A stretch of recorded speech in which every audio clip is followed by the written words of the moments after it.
real Yahadut is non-halachic.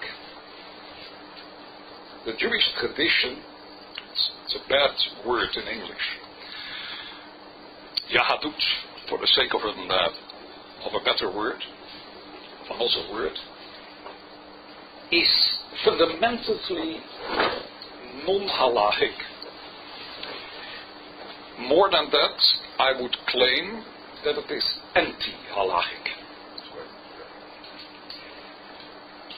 I would claim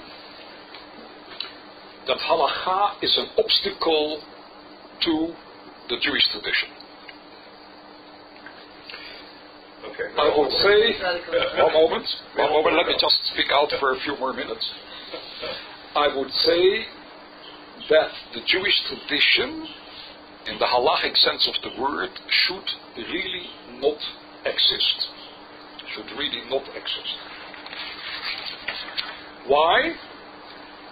Because, and it relates to a little bit what we have spoken about before with Asaf and with Yehuda, because it is an obstacle to religion. And it is an obstacle to the religious experience and what the religiosity is all about. Now, I know that this sounds very radical, and that is no doubt my intention, but I straight away add another dimension to it. I believe completely and totally, whatever that may mean, I believe in halachic Judaism. I believe it is the greatest of all religions we can think of. I believe, what that exactly means when I say I believe, I will not go into now. But I believe in the Sinai experience. I believe in the Matan Torah. Whether or not that means that God spoke word for word exactly what we find in the Torah, or whatever it may mean, not now for discussion. I believe that the halachic way of living is the will of God.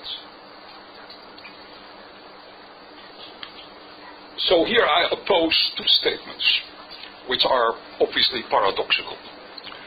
On one side, I'm saying that Judaism is an obstacle to religiosity. It ultimately should not exist. And at the same time, I'm saying that I take the halachic world very serious. And I believe that a long time ago HaKadosh Baruch Hu gave us these mitzvot, the Taryag mitzvot. And I do not see these opposing views as really being opposing. Now, before I explain you what I mean, I'll add another dimension to this. It is also radical. I think the time has come to, and I know this is a heavy word, unhalachize the Jewish tradition. To de-halachize it. To de-halachize it. Let's use another word which is perhaps a little bit more friendly, and that is, there's a need to unfreeze it. There's a need to unfreeze it. It may sound again very strange, but on one side I would argue, the Esrat Hashem halachic Judaism will disappear, with the will and the Ratzon of HaKadosh Baruch Hu. Somewhere I hope that it will dissolve itself. But this needs to be done la'at, step by step. This cannot be done overnight.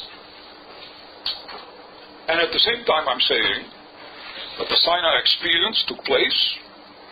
The Taryag mitzvot were given by HaKadosh Baruch Hu a long time ago.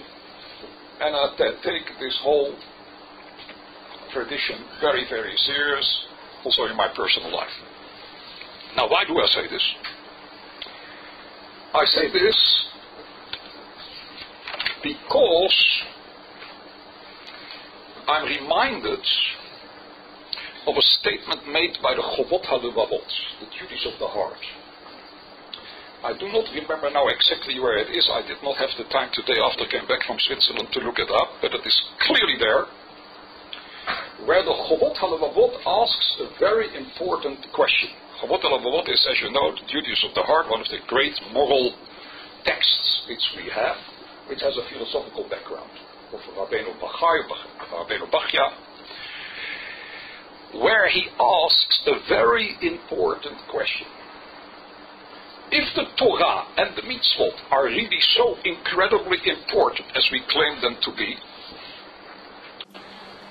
why were they not given to Avraham Avinu?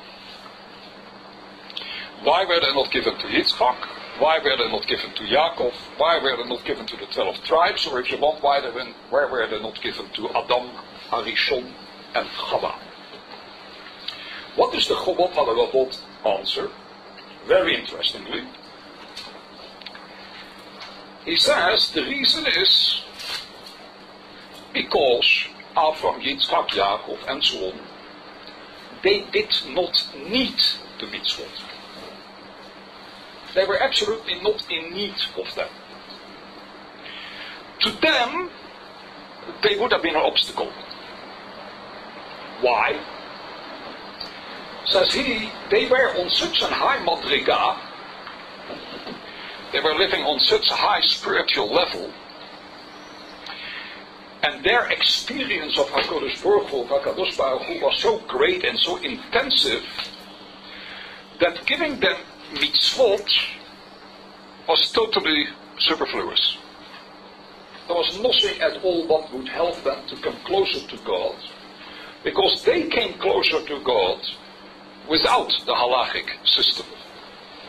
And, so he seems to indicate, somehow, not only that they were not in need of it, they were actually living on a higher level than the halacha can ever get you to. However particular and however careful you're going to be about every little halacha and every little psak. Why? Because their experience of HaKadosh Baruch Hu was so tremendous, so overwhelming, so intensive, so amok, so deep, that there was no point in giving them the mitzvot.